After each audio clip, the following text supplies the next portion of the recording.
Hi and welcome back. Today I want to talk about how I changed my workflow to actually finishing tracks. So if you make also live techno and struggle with finishing tracks, then this video is for you.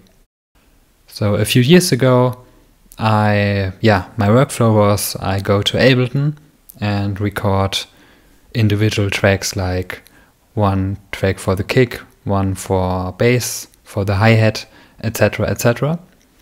And when I started live techno, I did it almost the same way. I recorded everything separate, but that wasn't my workflow. So for other people, it may be a good workflow and that's totally fine, but for me it wasn't. When I started to reduce the amount of tracks, that was the start. I actually had fun recording stuff. And right now, I often record the whole output. So this is my setup, if you don't know it.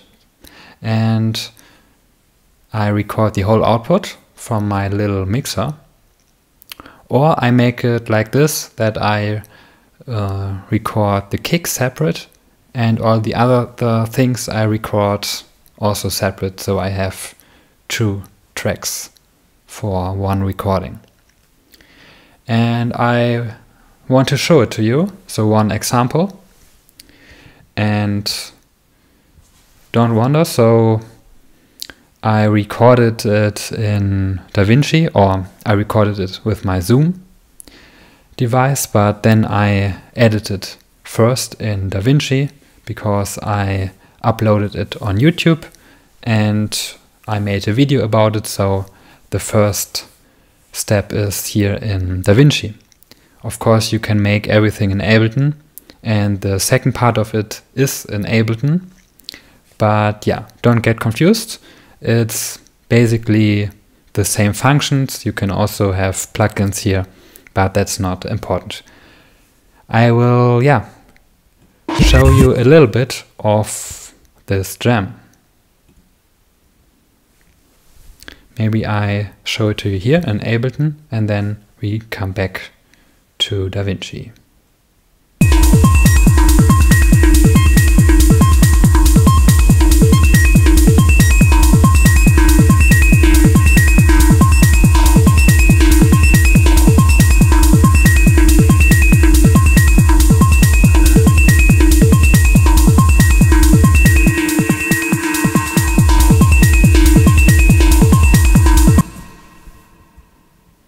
Okay, here you can see I recorded the kick separate. We can hear that here.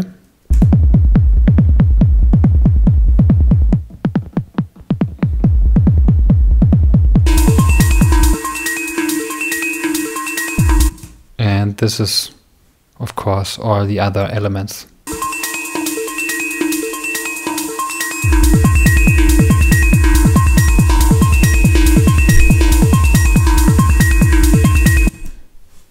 Yeah, and it's a one take.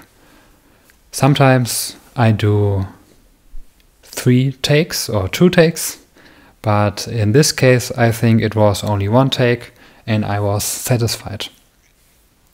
Of course, sometimes there are like moments I don't want to have in the end result. For example here, the melody goes a little bit off by accident.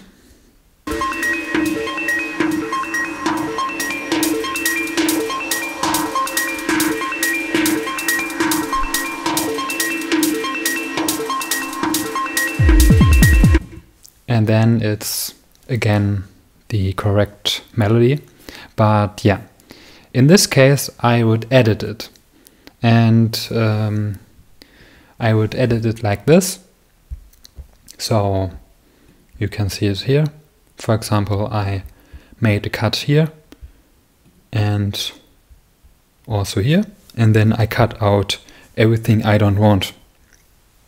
Of course, you have to make sure that you can't hear the cut, but that's not so hard.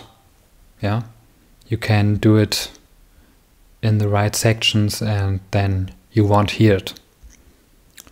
Yeah, and that's basically it. So when I edit something, then these little mistakes, or for arrangement reasons. Yeah. When it comes to editing the sound, then yeah, for this I make another video, because I would call it mastering, and how I master my recordings. That's, yeah, I think that's good for another video. Now we come to the disadvantage and the advantage of this workflow. When you want to change something, for example the hi-hat, make it a little quieter or a little louder, then of course you also change the other elements when using an equalizer. So you can't change individual tracks or individual elements. But for me it's actually no disadvantage, because I train my ear, or I make sure everything is in its right place before I press record. And that helps me for my workflow, and that makes fun. It is consistent, because when you rehearse for your live set, then you can't change things after your gig, of course. So you have to make sure everything is in its right place when you rehearse.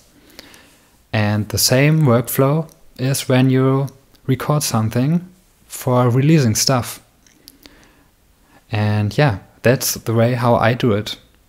If you need help for your live sets or your setup, then I also give private lessons and help you to get your motivation, or if you have questions about your gear.